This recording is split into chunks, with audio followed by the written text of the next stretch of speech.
Hai sahabat Lentera TV, bertemu lagi dengan saya Suhardi Maneko dalam program Lentera Flash Today.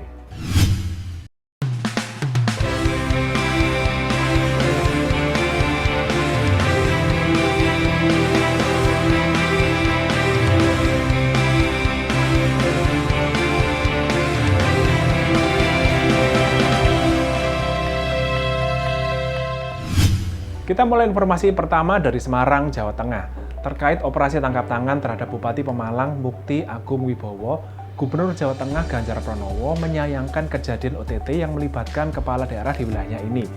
Sebab ia telah berulang kali memperingatkan kepada kepala daerah agar mereka tidak terlibat pada tindak pidana korupsi. Dan berikut komentarnya. Saya sebenarnya sudah mengingatkan berkali-kali ya kepada kawan-kawan.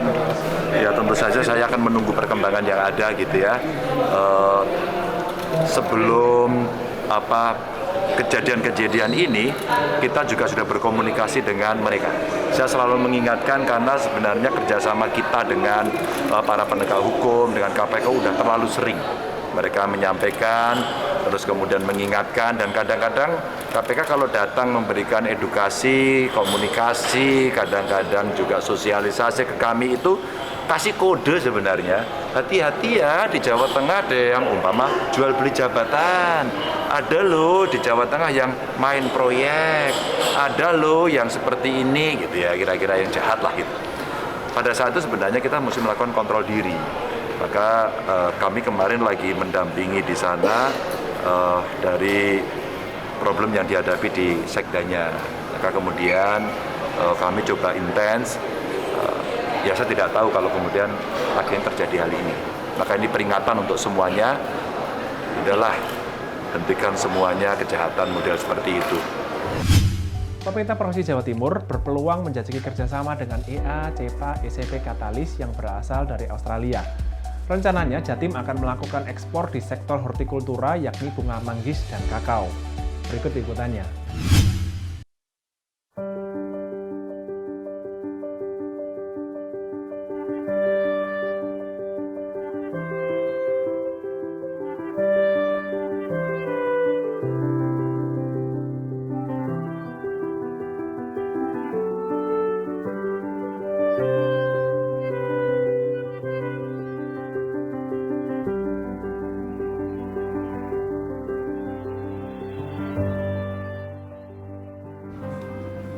IACPA-ECP Katalis adalah program pengembangan perdagangan dan investasi unik yang didukung pemerintah untuk membuka potensi besar kemitraan ekonomi antara Indonesia dan Australia. Katalis sendiri memiliki tujuan untuk memfasilitasi perdagangan dan investasi yang memberikan keuntungan bagi kedua negara serta mampu mengubah strategi bisnis first menjadi aksi. Bersama IACPA Katalis, Jatim berpeluang mengekspor komoditi di sektor hortikultura dengan pemerintah Australia. Ada 5 tropical fruit potensial yang sedang dipelajari agar bisa masuk ke pasar Australia. Dari kelima tropical fruit, yaitu manggis dan kakao, yang mempunyai peluang ekspor ke Australia. Kita beralih ke informasi yang lain. Indonesian American Association bekerjasama dengan KBRI Washington DC serta Asian American Center of Frederick menyelenggarakan Colorful Indonesia Festival yang mempertunjukkan keberagaman seni budaya dan kuliner Indonesia di Frederick, Maryland, Amerika Serikat. Bagaimana keseruannya? Berikut liputan VOA untuk Lentera TV. No, I do not. Andrea Parodi, warga Frederick di negara bagian Maryland, mengaku tak mengenal Indonesia sebelum datang ke acara Colorful Indonesia Festival. Memperkenalkan Indonesia dengan keberagamannya memang menjadi tujuan festival ini. Demikian menurut Haris Kuncoro, penyelenggara acara bekerja sama dengan KBRI Washington DC. Kita mencoba memperkenalkan bahwa Indonesia itu ada 17.000 island, ada berbagai macam suku bangsa ya. Dan bagaimana kita membuat semua colorful itu menjadi satu karena kita kan mempunyai slogan Bhinneka Tunggal Ika. Itu sama sebetulnya, nilai-nilai yang dibawa di sini kan unity in diversity ya. Event ini menjadi bagian dari serial budaya yang digagas Asian American Center of Frederick, organisasi nirlaba yang fokus pada kesetaraan, khususnya terhadap komunitas imigran, seperti dijelaskan Elizabeth Chung, direktur eksekutifnya. Appreciation to the differences and also giving respect. I appreciate it, the fact that it is the first time. We here in Frederick County, in Maryland, have such a great presentation. And we, as Asian American, we need to be together. And we, as Americans, need to be strong. So we appreciate our roots. But we are together, we are a great nation too. Selain menyaksikan berbagai pertunjukan seni,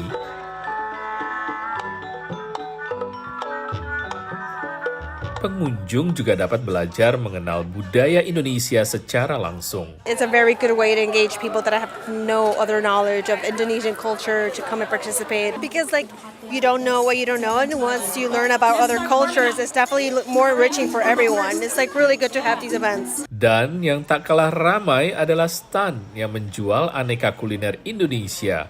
Dwi Sutomo sibuk membakar 1.200 tusuk sate ayam dan kambing yang laris dibeli pengunjung festival. Ya ini event yang paling bagus. Lihatin pengunjungnya. Nggak peduli bule, nggak peduli semua pada semua di sini semua. Walau tak mudah, namun dengan dukungan berbagai kelompok masyarakat di Washington DC area, festival ini mampu menjadi magnet yang mendatangkan ribuan pengunjung. Gotong royong itu kan mempunyai 3 nilai ya. Satu itu mutual assistance. Yang kedua itu mutual collaboration, yang ketiga ini yang penting, mutual respect. Nah ini yang terjadi pada hari ini itu bagaimana kita membuat gotong royong spirit ini bisa membuat event yang sangat sukses ini. Selain menjadi ajang pelepas kerinduan akan budaya dan kuliner tanah air, Colorful Indonesia Festival juga diadakan untuk merayakan HUT kemerdekaan RI ke-77. Dari Frederick, Maryland, Supriyono Zulfian Bakar, Nia Iman Santoso, VOA. Sementara itu, dalam rangka mendukung gerakan berkebaya di tanah air, para diaspora Indonesia di beberapa kota di Amerika Serikat mengadakan acara Jalan Cantik Berkebaya di Washington DC. Acara diikuti sekitar 200 peserta ini diharapkan dapat mendorong UNESCO untuk segera menerima kebaya sebagai warisan budaya tak benda di Indonesia. Berikut liputan VOA untuk Lentera TV.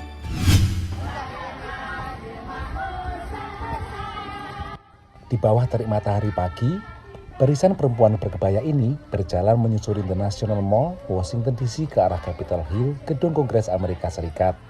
Mereka adalah peserta Jalan Cantik Berkebaya dan kompetisi TikTok yang diselenggarakan Kedutaan Besar Republik Indonesia di Washington DC. Selain 17 Agustus, kita juga ingin menggaungkan dan mensukseskan kebaya Goes to UNESCO ini.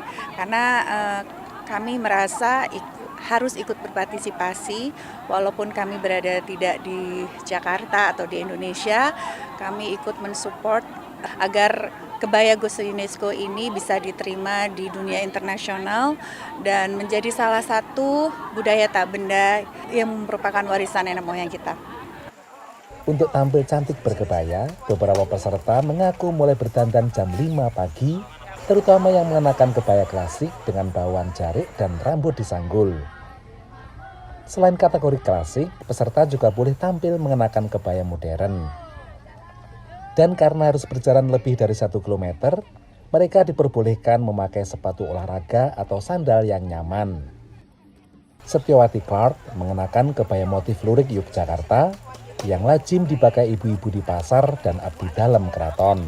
Mengikuti acara ini, why not? Kita kan harus promosi, dan ini ladang yang sangat baik untuk kita memperkenalkan Indonesia kepada masyarakat di Amerika Serikat, terutama di Washington DC. Keiko Sasih juga giat mempromosikan Indonesia dengan berbagai cara di Amerika. Dan juga merasa bangga aja ya, karena kan ini suatu kebanggaan hasil warisan yang harus selalu dirawat. Jadi jangan sampai kehilangan dan jangan sampai dilupakan oleh generasi muda. Selain warga dan diaspora Indonesia, ada beberapa perempuan Amerika di antara 200-an peserta Jalan Berkebaya Cantik. Oh, it's the most beautiful clothing and everybody is different, which is so lovely, and I'm enjoying learning about the different islands and the different styles from all of the different areas in Indonesia. Model dan asal daerah kebaya boleh saja berbeda, namun busana ini, kata Airosan, memberi sentuhan khas bagi perempuan Indonesia. Kami merupakan perempuan Indonesia dimanapun berada dalam kegiatan apapun dengan berkebaya, pasti perempuan Indonesia itu cantik dan anggun.